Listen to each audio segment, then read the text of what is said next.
Mr. Speaker, Congress is fundamentally a deliberative institution. Deliberations take time, and they're often messy. In fact, the bigger the issue, the messier the deliberations. The designers of our Constitution wanted a great, big, ugly debate every time a decision was being made. They wanted the subject held up to every conceivable light and every voice in the country to be heard. This is certainly true of the effort to replace the collapsing bureaucracy of Obamacare with the patient-centered marketplace that we have long promised. These deliberations must continue until they bear fruit because there is no excuse for failure. Obamacare is only getting worse. Last year's average 25% premium increase is likely to be followed by even bigger increases this year. The flight of health care providers from the system is only going to accelerate.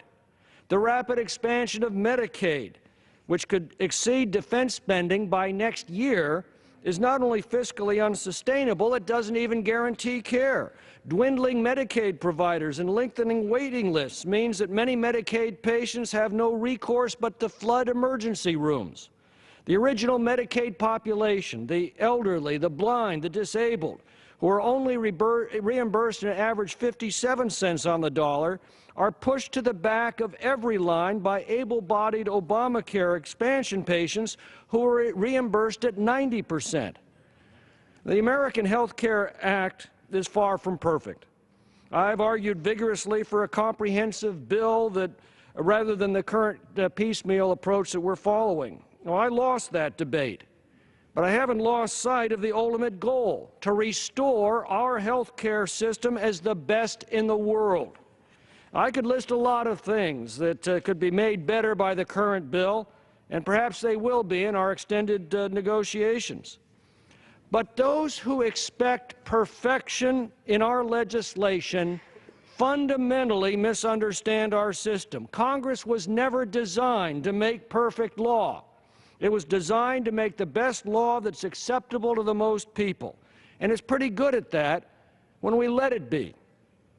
When the Constitutional Convention seemed hopelessly deadlocked, Benjamin Franklin declared that he didn't entirely approve of our Constitution, but he had learned over the years to doubt a little of his own infallibility and to recognize the limitations of making decisions with others. He noted that when you assemble a group of people to benefit from their collective wisdom, you also had to accept their collective shortcomings and realize that a perfect product is never possible from such a process. In another speech, he recalled being an apprentice tradesman trying to fit together two pieces of wood. It was often necessary, he said, to shave a little from one and then a little from the other until you had a joint that could hold together for centuries. In the same manner, he urged them to each join together and each part with some of our demands. Compromise is not an end in itself, it's a means to an end. And as long as that end moves us forward toward better policy, more freedom, greater prosperity, whatever perfections the measure may include are often precisely what are required to bring it to fruition. I fear we're losing sight of these simple truths.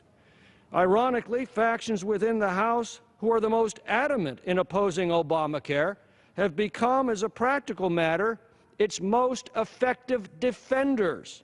I know they don't intend this to be, but the reality is that Obamacare survives today solely because of their actions in this House. Benjamin Franklin was right. In deliberations of this magnitude, it's essential that we each doubt a little of our own infallibility and that we each part with a few of our own demands in order to join together and produce the reforms that our country depends on us to enact. A political minority doesn't need to compromise. It has the luxury of standing solely on principle. But the majority, entrusted with making the actual decisions to guide our country to better days, must compromise if it is to make law that will hold together for the centuries.